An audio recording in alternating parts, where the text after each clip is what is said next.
and a very warm welcome to a brand new edition of Colors of India, your weekly cultural diary on Rajya Sabha TV. I'm Teena Jha, getting you some of the cultural updates from the city in the week gone by. So let's take a look at what all we'll be bringing before you in the next half an hour. First up this week, an eco-friendly Ganesh festival. Next, an enthralling Jaipur-style Kathak performance. And finally, a piano recital.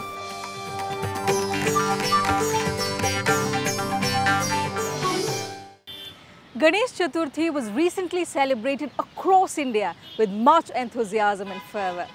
But what we are bringing before you is celebration of a different kind, a celebration in an eco-friendly way. Take a look.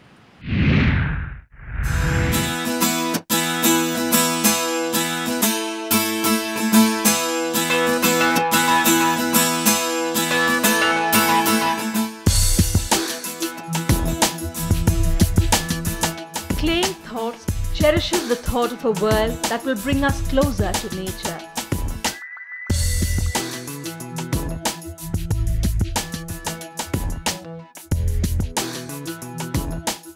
It recreates some fascinating eco-friendly clay-made products.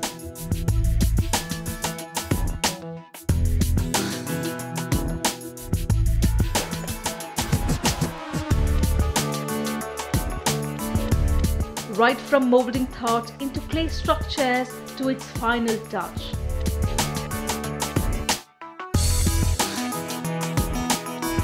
The whole procedure takes hours, but the results show why it's all worth it. The whole idea behind starting Claying Thoughts was making people aware of the concept of hand building pottery and making clay as fun to make a lot of things without the use of wheel. So the idea was, when I started, I was never a creative person. So I then gradually, when I learned and practiced, I think it's not a rocket science. Anybody with a bit of practice and patience, of course, patience is the key. And people can make a lot of things without the use of big tools.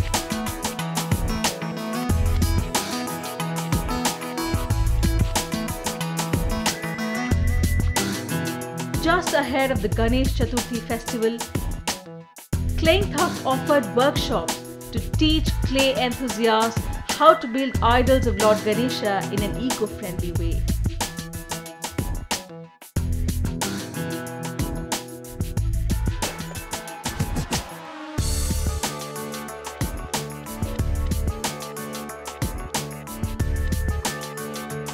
These clay idols can easily be immersed at home by simply dipping them in a bucket of water.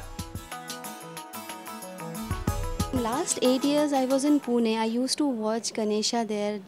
It's a very long festival and very like you can say people, for 10 days they are into Lord Ganesha worship only. So they are used to see the Visarjan in rivers, and next day when we went to whenever we see on the side of river, we used to see lot of Ganeshas floating. Like last 10 days we were worshipping those idols, and now they are floating like anything. Like it doesn't seem good. My sister brings Ganpati always at her home for 3 days. This time I promised her that I will make eco-friendly Ganpati, learn to make it so that you can visarjit it in her gamla only.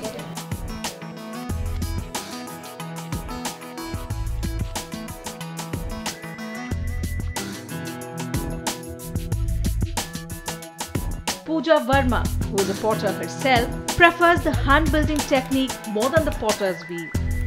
Right? Why I'm keeping it at the back? Because जब उसके पैर आएंगे, they will be in the front, right?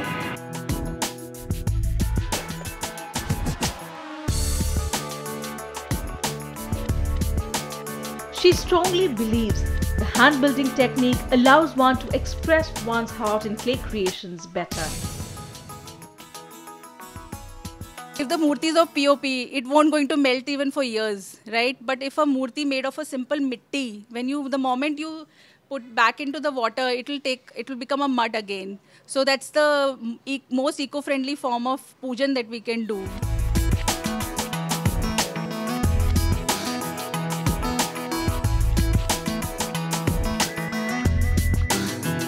We often see idols made of plaster of Paris, which are dumped in rivers after the festival is over. Such idols tend to pollute our surroundings and also the rivers.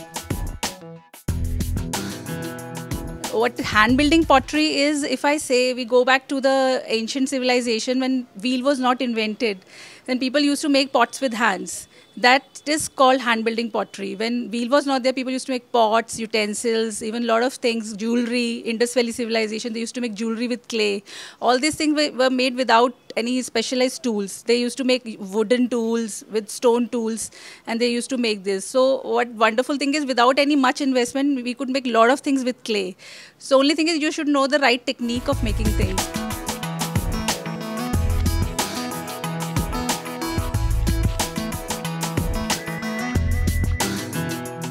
Claying Thought celebrates the idea of eco-friendly Ganesha Chaturthi. This simple thought has impressed many nature lovers who now make and bring home their own Ganesha idols.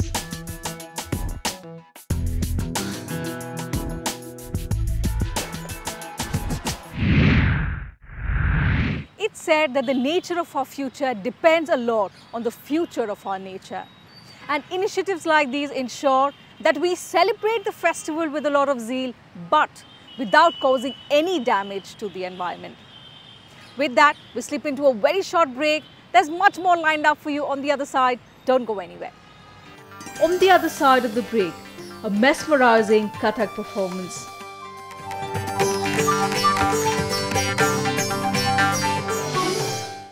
Thanks for staying with us. In this segment, we'll take you to a Kathak dance festival held at the India Habitat Centre in the national capital. Kathak exponent Devanand Parihar stole the show with a thrilling performance. In case you missed it, here's a replay.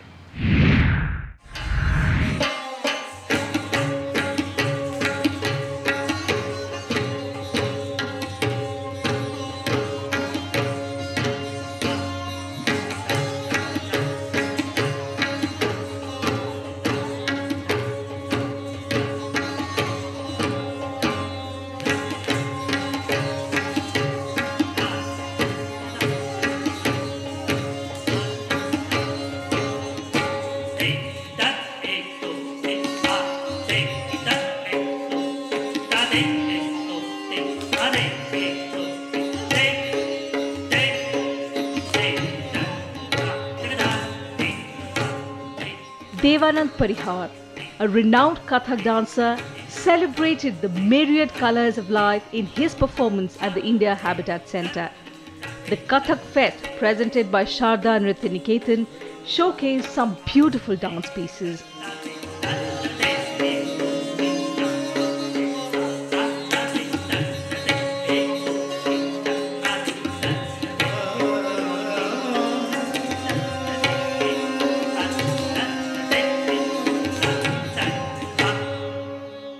बहुत ही सुंदर उनका प्रस्तुतिकरण जो आज रहा है, उसमें आपने देखा होगा कि सारंगी और पखावज और तबला वादन और साथ में जो ठुमरी गाई गई है, उस पर जो कार्यक्रम हुआ है, तो पूरा संगीत का जो संगीत में कहा गया है, गायन वादन और नृत्य तीनों का जब संगम होता है तो वो पूर्ण संगीत बनता है।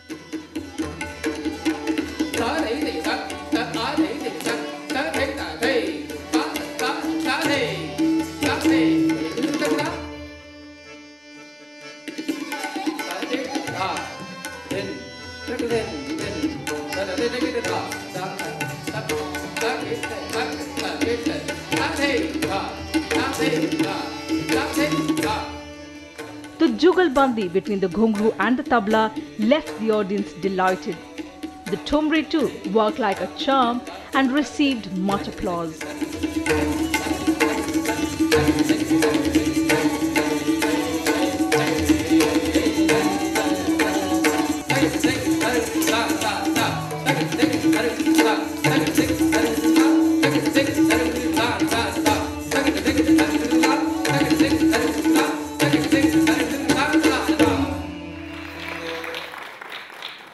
This was a very amazingly organized event, academically as well as visually, with the snippets thrown in, the musicians, the dancers, everybody. It was, I mean, superbly well done.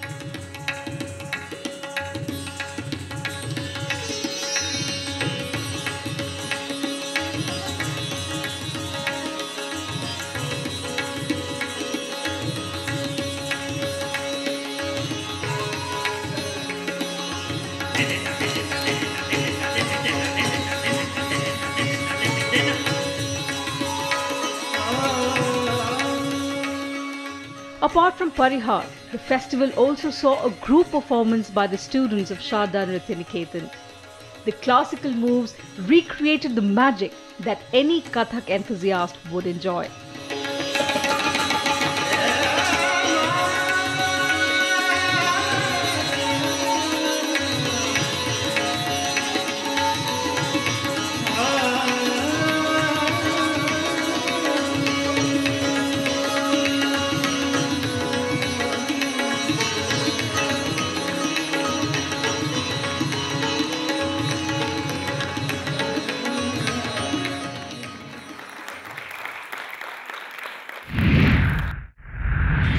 Kathak still remains one of the most popular dance forms in India.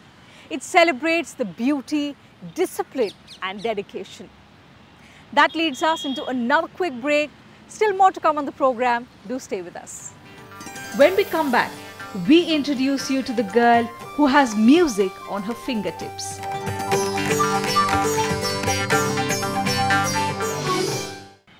Welcome back after the break. The final segment is all about soothing notes. We are taking you to a piano recital by Apurva Devarajan, the lady who with her magical fingers played some melodious songs for the audience.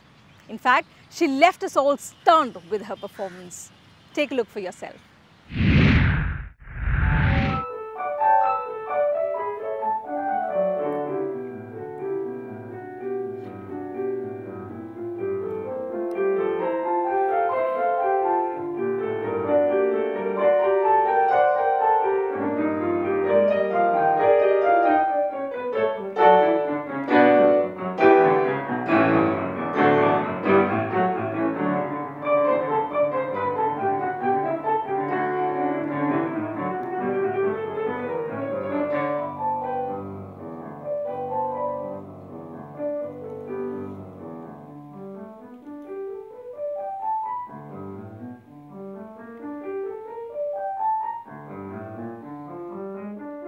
Apurva Devarajan is often referred to as the lady with magical fingers. She charmed her audience at the India International Centre when she played the piano. The event was organised by the Delhi Music Society in association with India International Centre to showcase the youngsters' talent. Apurva's tryst with the Casio began when she was only 8 years old, but her formal training on a piano began at the age of 14.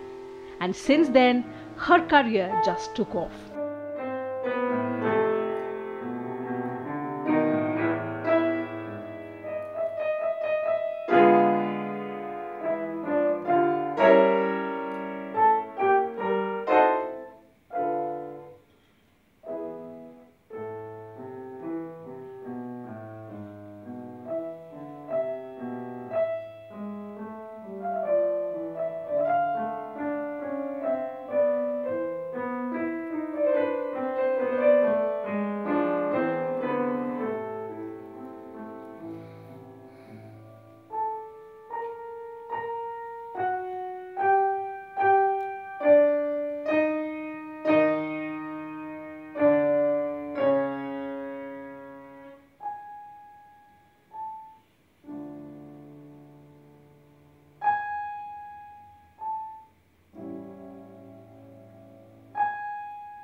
Well, I think a little part of me has known since I was 4, when my parents got me this toy keyboard, and I used to just listen to songs on TV and just play them back. Since then, I knew I was passionate about music and that I love music.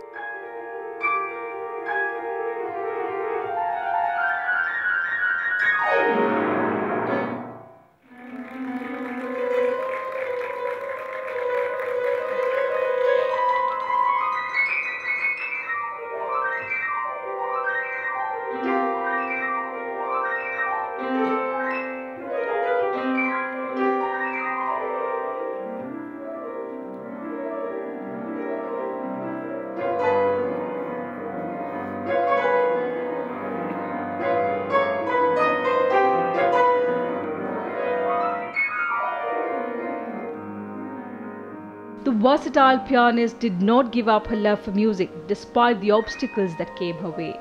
She pursued her education and her piano lessons with equal fervour.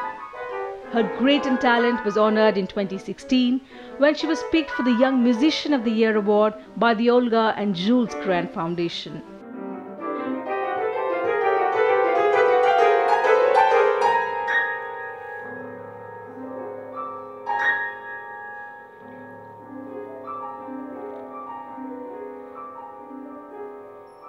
I feel really privileged to have the opportunity to have the teacher to guide me and get me to where I am today. So I'm happy that all the hard work that I've put in finally paid off and that I'm able to be here today. She's a very good pianist, and so far half the show has gone, and it's really nice to hear such tough melodies that she has played on the piano.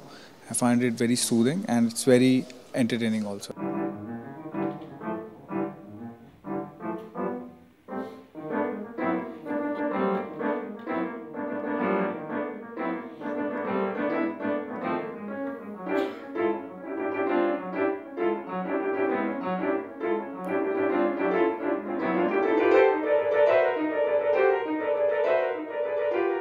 Apurva has performed at numerous public and private recitals in India and abroad, and her audience has always enjoyed her pieces.